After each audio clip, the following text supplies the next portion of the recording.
রক্ত চুষে খাচ্ছে, ওই রক্ত আরেকজনের দিচ্ছে।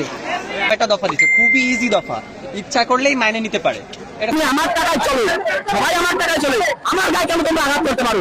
আমরা বাড়ি যেহেতু গোপালগঞ্জ, আমরা কিন্তু আমলিগ থেকে বিলং করি। এটা আমার এক মেয়ে আজকে আহত হয়েছে। শিক্ষার্থীরা আমরা যেটি দেখাচ্ছি, পুলিশকে কিন্তু ধাওয়া দিয়েছে। শিক্ষার্থীদের ধাওয়া করে কিন্তু আমরা দেখছি যে পুলিশ কিন্তু চলে যাচ্ছেন টিয়ারশেল, পুলিশ টিয়ারশেল ছুটছেন। পুলিশ এখন টিয়ারশেল ছুটছে ছত্রভঙ্গ করতে। পুলিশ কিন্তু শিক্ষার্থীদের কিন্তু জমানো যাচ্ছে না এবং প্রচন্ড পরিমাণে ফায়ারিং যেগুলো হচ্ছে, আমরা যে আপনাদের ফায়ারিং হচ্ছে, হ্যাঁ মুহুর্মুহুগুলি তাদেরকে ছত্রভঙ্গ করার যে চেষ্টা করছেন এবং ছত্রভঙ্গ করেছেন। যেটি বলছিলাম যে পুলিশ কিন্তু তাদেরকে ছত্রভঙ্গ। খুলনা বিশ্ববিদ্যালয়ের সামনে এখন কিন্তু শিক্ষার্থীদের অবস্থান এবং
থেকে শান্তিপূর্ণ আন্দোলন করতেছি, কিন্তু আজকেও আমরা শান্তিপূর্ণ আন্দোলন করতেছিলাম। আমরা পুলিশকে স্যালেন্ডার করে পুলিশ আমাদের বলছে তোমরা যাও, আমরা আর কিছু বলছি না।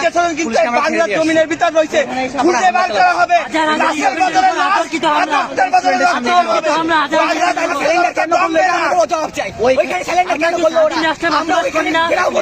আমরা তো এই দেশের নাগরিক, আমাদের উপর জ্ঞান এভাবে গুলি চালাবে, আমাদের উপর যদি হাজার হাজার নারী, হাজার হাজার শিক্ষার্থী, আমরা হাজার হাজার শিক্ষার্থীদের কিন্তু দমানো সম্ভব না। আমাদের মেরে ফেলবেন, আমাদের মা বাবা নেমে আসবে, সামনে পরিস্থিতি আরো গরম হবে।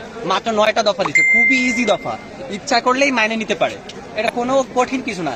এটা আমার মতে আরো, আমার বাবা কিন্তু আমরা বাড়ি যেহেতু গোপালগঞ্জ, আমরা কিন্তু আমলিগ থেকে বিলং করি। এটা সত্য আমার পরিবারে। কিন্তু একটা জিনিস কিন্তু সত্য যে যদি না করার কথা না, যদি তারা সঠিকভাবে নিয়ন্ত্রণ করতে পারতো, এটা তাদের ব্যর্থতা, তারা থাকতে পারতো। এমন তো না আমরা চেয়েছিলাম, আমরা এই দুর্নীতি এই দেশে আমরা থাকতাম না। আমরা কিন্তু দেখতে পারেন আমি আইএলটিএস প্রস্তুতি নিচ্ছিলাম, আমরা কিন্তু সবাই চলে যাওয়ার, কিন্তু যখন আমরা নির্মমতা দেখছি, এই দেশকে ভালোবাসা শিখছি। এখন এই দেশকে ভালোবাসি, এখন দেশ আমার মাই দেশ, আমরা সংস্কার করব, আমরা গড়ে তুলবো। আমরা ভুল পথে ছিলাম, আমরা ভেবেছিলাম যে এই প্রজন্ম দিয়ে কিছু হবে না, আমরা রিলসে মুগ্ধ থাকি, কিন্তু আমরা টিকটকার নেই। আমরা এখন কঠোর ভাবে দমন করবো। আমরা দেশ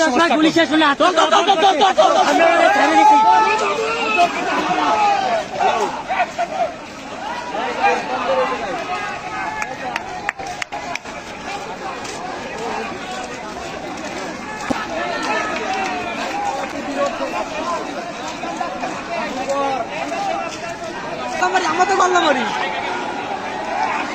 ব্রিজের উপরে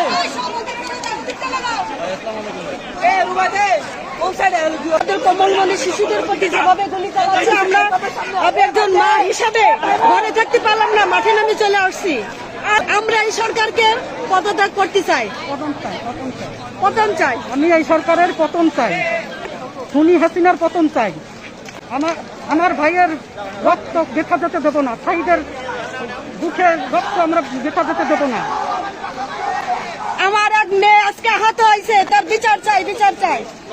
দেশের ছাত্রদের রক্ত চুষে খাচ্ছে, ছাত্ররা সুবিধা থেকে চাকরি থেকে বঞ্চিত হচ্ছে, ওনাদের রক্ত চুষে খাচ্ছে, ওই রক্ত আরেকজনের দিচ্ছে।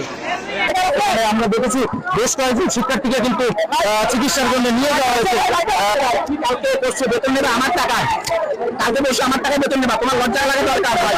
তুমি আমার গায়ে কি আনো, তুমি মারো, ঠিক আছে আমার গায়ে লাঠি চার্জ করো, আসি না? তুমি আমার টাকায় চলো, সবাই আমার টাকায় চলে, আমার গায়ে কেন তোমরা আঘাত করতে পারো? দরকার নেই, তোমরা নির্লজ্জ।